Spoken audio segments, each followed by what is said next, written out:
A very happy Cinco de Mayo, everyone. I'm John Collins, your host, here with you for another installment of Crime in the Courtroom. Today is Monday, the 5th of May, 2025, and I'm very much looking forward to sharing with you a guest that I spoke with a while back about crime data, the importance of crime data, and some of the challenges we face as a society in measuring as accurately as possible the rates of violent crime and property crimes that are committed here in the United States, and if those measurements are in fact accurate. Before I take you to meet my guest for today, I want to begin, as usual, by thanking our season sponsor, our good friends and colleagues at Promega, host of the International Symposium on Human Identification, the largest conference in existence dedicated to the practice, challenges, and opportunities of forensic DNA testing. For over 45 years, Promega has been helping scientists find the answer, going beyond a focus on just products. At Promega, we bring a network of diverse ideas and solutions to drive better results, not only for our criminal justice system, but to protect and preserve our quality of life through the practice of life science. Promega, turning questions into discoveries. Learn more at promega.com. And for more information about our upcoming symposium later this year, please visit ishinews.com. That's ishinews.com.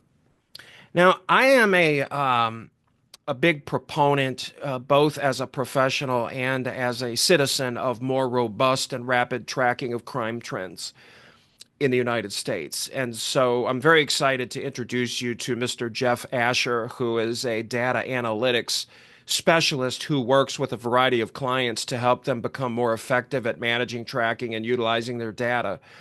And among the kinds of work that he and his company do is the tracking and measurement of crime rates in real time. Jeff has an extensive background in public service, including agencies within the federal government, including the Department of Defense and the CIA. And we had a conversation back on April 8th about crime rates, crime trends, and many of the challenges that are associated with the tracking of crime. I hope you enjoy my conversation with Mr. Jeff Asher. So, when you talk about your specialty being data analytics, that can cover a lot of different areas. And so, my understanding of data, and I think a lot of people that are listening, they think of data as an aggregation or a collection of different pieces of information that are used to solve a particular problem or to answer a particular question, right? So, what are the problems that you try to solve on a daily basis, or the kinds of questions that you're trying to answer for clients? Well, usually it's not doing the analysis themselves when we're working with clients, but it's how do you get data to a position where you're able to make decisions? Is your setup good? Are you asking the right questions? Do you have personnel in place? Um, Things like that, that from the business consulting side tend to be more data infrastructure projects, I would say. Um, Occasionally we'll get hired to evaluate staffing at an agency or evaluate some sort of other topic matter. But for the most part, the interest from a consulting standpoint tend to be more, are we being put in a position to use this information effectively? Okay, so you're really, in some ways, you're supporting and encouraging clients to just be better at conducting whatever business they're doing and using the data that they have more wisely. Would that be a safe way to characterize it? Yeah, and certainly we talk to groups. We in the courtroom, I've done like expert witness testimony, evaluating criminal incidents, things like that. But for the most part, it's generally just what is our setup like? Who are the people in place? What data are we getting? Is the data good or bad? Occasionally, it's building a dashboard, letting them know that you want to be able to be better informed, or you want to be able to inform your public better. And so providing those skills to agencies and to organizations. Now, you have quite a bit of experience working within the federal government, which my heart goes out to our friends and colleagues in the federal government right now because things are a little bit chaotic. What were the agencies that you worked in, and what kind of work did you do in the public sector? Yeah. Let's see. I worked for the Office of Naval Intelligence as an intern 20 years ago, and then was with the Defense Department for a little bit, DoD, and then moved over to CIA and was there for 5 years, and then left the agency, moved back to New Orleans, and was with the New Orleans Police Department for about 18 months and the Jefferson Parish Sheriff's Office for 3 years, Okay. doing crime analysis for those agencies, and then left to start my own thing. So the crime analysis was the focus of all those different stops along your career, including the federal No, government? not for the federal government. I did other things for the spy agencies, but Okay. Okay. Wow. I don't want to go in there because I don't want to get knocked off. So what prompted the transition into the private sector, Jeff? And do you miss your work in the public sector? I think it depends on the public sector and the time frame. I don't know how much I'd want to be working as a Fed right now. Right. I miss like working at CIA. Just you don't get work like that ever anywhere. So I miss Yeah. that work. I miss that ability to know things that nobody else in the country knows, or very few people in the country know, and to feel like I was serving in a really high impact capacity was great. Sure. Um, I like the private sector in that I have 4 kids. I can, I live in New Orleans, not in a small place in DC. We have a backyard. I can hopefully afford to send them to college in 15 years or whenever they get to college. So I guess so. Hopefully sooner than that. Yeah. And so, and I have an ability to working for large public or public organizations, you don't have a face. You're just sort of a cog in the machine. I'm able to have my name out there. I'm able to build a reputation and have a national reputation. And so I appreciate all those things. Yeah. If I think the day-to-day quality of the work is never as mentally fascinating as it was when I was working in my 20s. Right. I can definitely identify with that. And one of the things, in the private sector, because you work for yourself now, right? Do you work for yourself? Or are you with a consulting firm? I have a company that I started with my partner in 2019, Okay. Okay. And what's the name of that company again? AH Datalytics. Okay.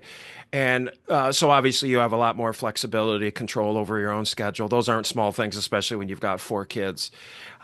With regard specifically to crime rates, Jeff, I was kind of fascinated going through some of your social media posts, which I really find to be helpful. There's a lot of junk out there on social media, but I really like yours because it provides really interesting information that I find to be useful as somebody that pays really close attention to the measurement of crime rates. So, with regards with regards to specifically rates of crime, where the crimes are being committed, that kind of thing, how does your work deal with the measurement of crime? I mean, we have a lot of projects and efforts underway to essentially measure crime and both measure crime and evaluate and inform about the uncertainty that comes with those measurements.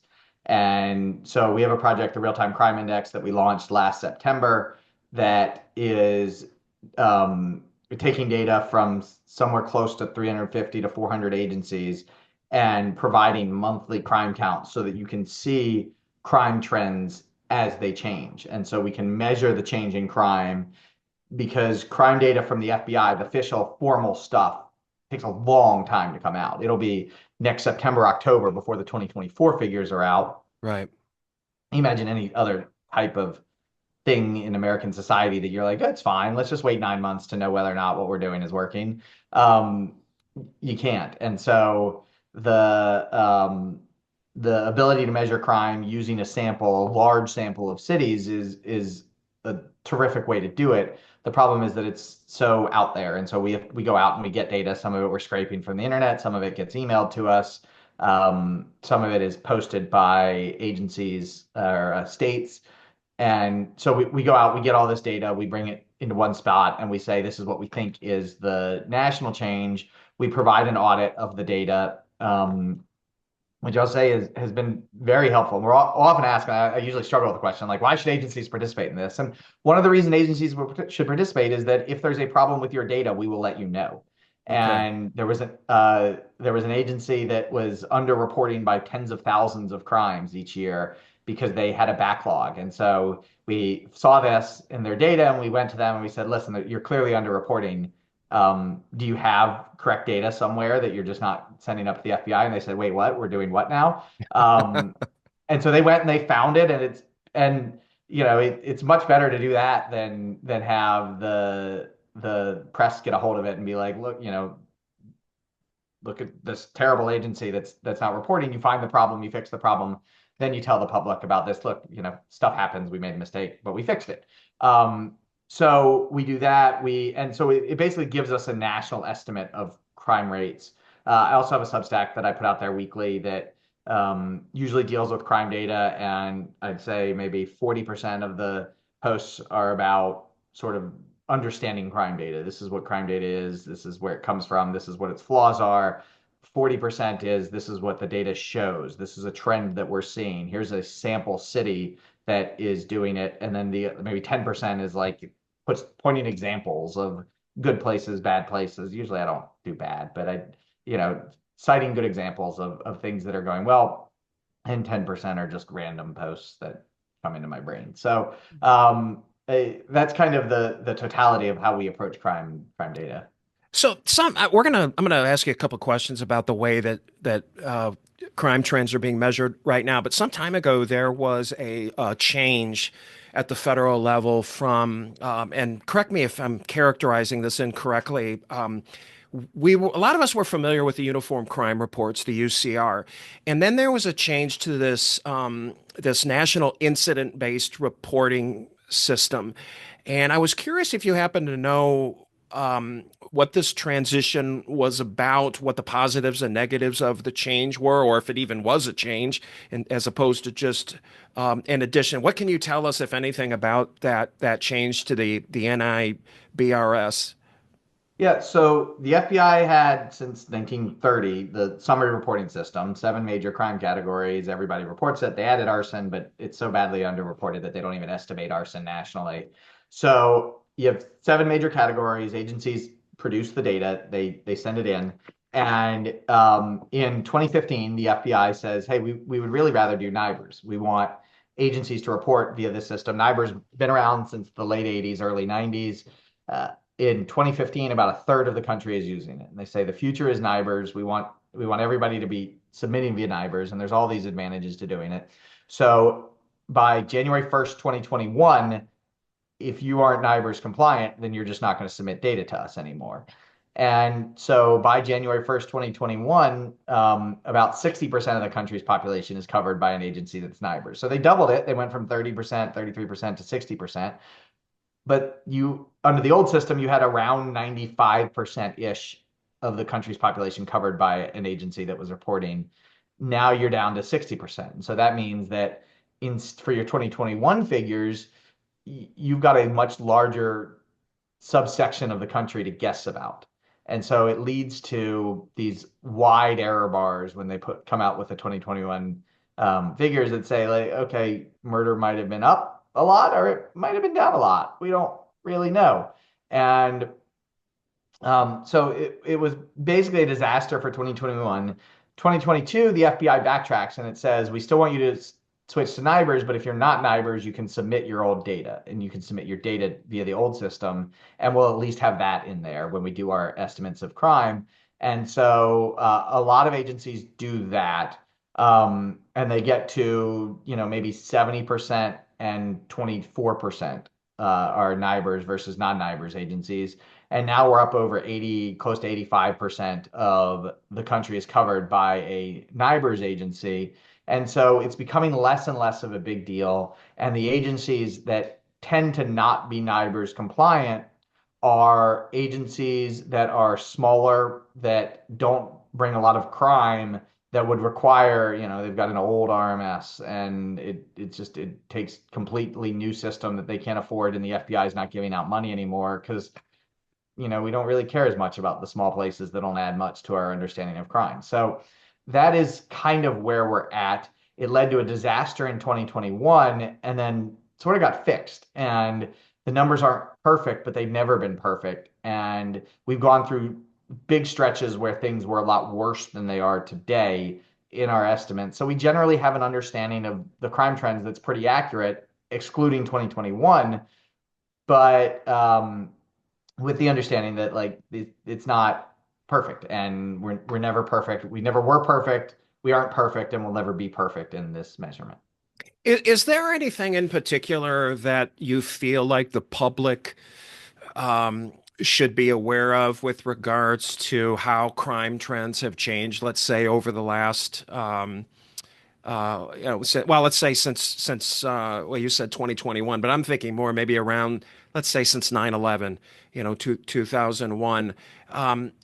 It seems that crime rates have declined quite a bit from their peak in the early 1990s or whenever that was.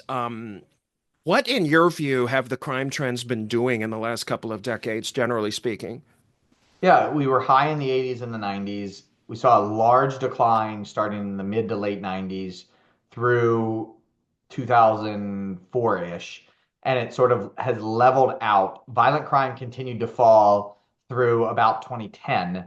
Murder has been at about kind of the same murder rate, with 2014 representing sort of this nadir where we had the lowest murder rate recorded in decades. Um, and we've kind of stayed at that level for violent crime. Property crime has tended to continue to fall over the last couple of decades. But it's worth noting that property crime tends to get underreported. So whether or not that's a reporting issue, or whether or not it's we don't see necessarily any huge shifts in the share of property crimes getting reported. So in theory, we're still seeing a decline, but we don't really have a good handle on our exact number of property crimes. Violent crime has tended to be at this kind of 5-decade low for most of the last 15 years. It went up a little bit in 2020 and 2021 and 2022. It's come down in 2023 and 2024. And so it's kind of at this level that it was at 2014, 2019, 2024, that it's kind of one of those years is the lowest since 1970, and the others are just right at that level. And because we don't have a perfect measurement ability, it's sort of academic and inconsequential whether or not we're actually below the violent crime rate of 1970, or we're just sort of at there. What is you mentioned a moment ago that we peaked out during in our high points in the 80s and 90s. What was the change? Like what caused the decline? Or another way to ask the question, I know I'm kind of putting you on the spot here, but why was it so high in the 80s and 90s?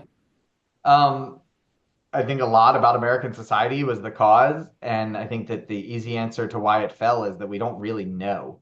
Um, there are a lot of competing hypotheses. Obviously, the changes in the war on drugs, investment in communities. I've seen lots of other, increasing police capacity, rooting out a lot of corruption in police departments. In New Orleans, where I am, they had 430 murders in 1994, and for a city of 550,000. And then they basically fired half of the police department for being corrupt and incompetent, and rehired a new police department, and had this. And then New Orleans started to see this big decline. So I think there's a lot of competing hypotheses, but there's not like one answer to that question. Which I think when you talk about why is murder declining now, 2023, 2024 into 2025, similar answer, that we don't really know, but that there's a number of ideas that are probably more responsible than others. I appreciate your honesty, and I think about, like, from my perspective, I spent most of my career in forensics, and forensic DNA testing really started to accelerate hard around the time of the O.J. Simpson trial, which was, in the very late 80s, early 1990s, which really increased the capacity of law enforcement to identify perpetrators that we would never have been able to identify before. And I'm not saying that would have a huge impact, but I definitely think that the criminal element in society, let's say, to use that phrase loosely, is aware of how much better law enforcement is at identifying perpetrators, and I have to believe that that could be part of it. I'm curious though, with regards to drugs, is there in the work that you do, do you make any correlations between crime rates and any data that is collected, maybe perhaps by the DEA or individual agencies with regards to drug use or drug trafficking? Not really. And it's one of those things that we don't really measure in a way that accurately captures the the degree of drug use or drug trafficking. Frequently, you have increases or decreases in drug arrests, and it just reflects whether or not the agency staffing has gone up or down. Do officers have time to make drug arrests, or are they always responding to burglar alarms? And so you try to kind of have to draw the line between what is a change of enforcement and what is a change in actual use or in actual offending behavior. And narcotics is the perfect place to look. That it makes it very difficult, I think, to draw that line. Yeah. Well, I mean, I think that one of the things that I worry about as somebody that cares about crime rates is underreporting. Obviously, if the crimes are not being reported by the public, the citizens that live in a particular community, then there's no way for that data to be captured. Do you think that that's ever going to be a hurdle that can be overcome through, different kinds of data collection, or are we always going to be limited to, what the public is willing to call in, get on the phone, hey, I just heard gunshots? I, I think it's hard. I think that um, you never want to say never in something like this, but we're this is a subject matter that tends to be behind the times in terms of data collection and data reporting. And so um, it's not something that I kind of have high hopes that we'll see sort of a revolution. We kind of maybe take it step by step in crime and policing data reporting. One last question I want to ask you, Jeff, with regards to the accuracy of the data, and this comes from a personal experience that I had. I was working out in Illinois from 1998 to 2010, and I actually had to confront one of our agencies. This was a fairly affluent community, I'll just say, in northern Illinois, and they were sort of guilty of succumbing to this what I've heard described as the Chamber of Commerce syndrome, where you have more affluent communities that purposely underreport their crime rates because they're trying to achieve better rankings in the best places to live, rankings that are published by various, magazines like, I don't know, Forbes, US News and World Report. Is there truth to that, or has that problem ever come across your desk in the work that you do? I've never specifically seen that. I will say that I'm frequently critical of those rankings, and especially on the most dangerous blah blah blah place to live. But there was one that Nerd Wallet or something like that came out with of the safest and most dangerous communities, and based on this formula that was derived from 2008 academic work, um, and the places that they identified of the three of the top five places are places that had clear data reporting issues. One place that just had stopped reporting certain types of crime, and I don't think it was a deliberate effort to become on like a safest city in America approach. But I do think that, especially with the NIBR switch, a lot of these smaller agencies are struggling with data reporting.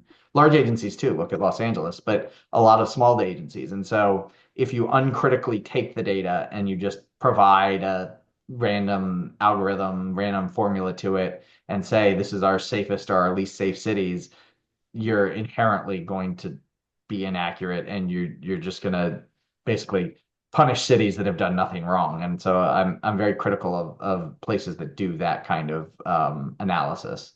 I just saw a really interesting article about the city of Boston that was really fascinating. And I'm trying to remember the year, Jeff, but it was in the 2020s. But there was one year where Boston had 37 murders, 37 for a city of whatever, I don't know how many, close to a million people. Detroit, that same year, which has a lower population, had 252. Um, uh, what would you think? How much of that is the result of actual strategic investments or changes, maybe to policing and so forth in Boston, and how much is that is could that be, just bad data, I including don't, what we reported in Detroit? I think it's more sociological stuff that has to do with the city, the way that the city's run, decades of management. I mean, Boston, we were talking with somebody, we were talking about comparison cities to come up with this group of mid-sized American cities, and someone threw out Boston as a good one. I was like, no, don't use Boston because Boston it's just a place that's got low violent crime. It's got low murder rates. Okay. It punches well below its weight in terms of the murder rate. Last year they had I think 24, and I got asked a question by a reporter, and I had to go dig it into the old FBI PDFs to find 1957 as the year when they had that few murders. Wow. So Boston is a place that has invested a lot, but it's also a place with a lot of advantages and uh, and not as many disadvantages, not as many hardships necessarily as other cities. So I think it's a hard place to. I'm constantly reminding people not to make comparisons with data between cities because there's so much that goes into a city. You look at St. Louis. The St. Louis metro area is big. It's 1.5, 2 million people, maybe even more. The city of St. Louis is 300,000 people because that border is drawn very, very specifically and very, I don't know if harsh is the right way to do it, but very, very strictly. New York City is eight point something million people because it's the entirety of the five boroughs. And if you were to lop off a specific section of New York City that was the same size as St. Louis, you'd probably have places that have similar, or maybe not similar, but substantially higher murder rates. But because you're absorbing this enormous population, and so I think that cities just oftentimes are not comparable. And I know that there is a tendency and a desire, and I know I give into it and I'm as guilty as anyone of comparing cities. But in general, when we're working with crime data, because so much goes into it, we shouldn't be comparing cities or avoiding our urges to compare cities as best we can. Are universities in the crime measurement business at all, or is there anything that academia, professors at universities, whatever capacity that they're working in, can do to, im if it's even possible, to improve the way that nationally we track or measure crime? I would love that. I think that we've got such an entrenched collection capability coming from the FBI that I don't know what steps you need to do to get to that point where that's something that we could do. I think the more that we take crime data collection out of the hands of the specifically like the entirety of it out of the hands of the FBI, and sort of they certainly do their best. I know the people that do this work, and they're doing a great job. They're doing their best. But for some of the decision making, that it's done in such a black box with no input and no ability to improve using universities, using entrepreneurs, using any other types of innovations, the private sector, I think makes it difficult to see like rapid improvements in crime data collection. I think I don't think the public fully appreciates, and I hear what you're saying with regards to the FBI kind of having a monopoly on the crime reporting. The public does not appreciate the amount of political pressure that the FBI is under. It's absolutely stunning. I've done some work with the FBI, and I'm always shocked at the political pressure that they're under from people in Congress, from the White House, in everything that they do, and how strictly it's scrutinized. So they're under a lot of pressure. But I definitely hear what you're saying about the problems with monopolizing crime reporting. Um, if I was to ask you to kind of take out your crystal ball and look ahead into the future, what do you think we can anticipate? Um, either nationally or in, let's say in our major population centers with regards to crime trends. What do you think we might see in the coming years? I I can barely predict that tomorrow is going to be a Wednesday. I'm glad I got that right. I think that I think it's very difficult to say. The numbers look very promising so far through the first quarter of this year. So I think that there's a strong likelihood that we'll see the trend that we saw in 2023 and 2024 continue into 2025 of declining crime, rapidly declining murder. That said, the United States is going through some economic things right now. And because of the complexity of these systems and like, don't think of crime trends. Crime trends tend not to be like, rapid changes. You don't normally see what happened in the summer of 2020. You don't see what happened in 2022 when somebody posted video on TikTok and showed how to steal all the Kias and the Hyundais. Crime trends change slowly. It's like turning around the Titanic. And so, if it might take 6 months to a year for an economic shock to kick in. These things are complex, and they they may have there are things that are present um, that we won't be able to anticipate had an impact until after they play out. And so I wouldn't begin to hazard a guess beyond what I expect to be sort of the narrative, at least through probably the middle of the year, will be, historical drops in crime and falling crime trends. And then after that, who knows? Uh, how can members of our audience get more information about you or your company, Jeff?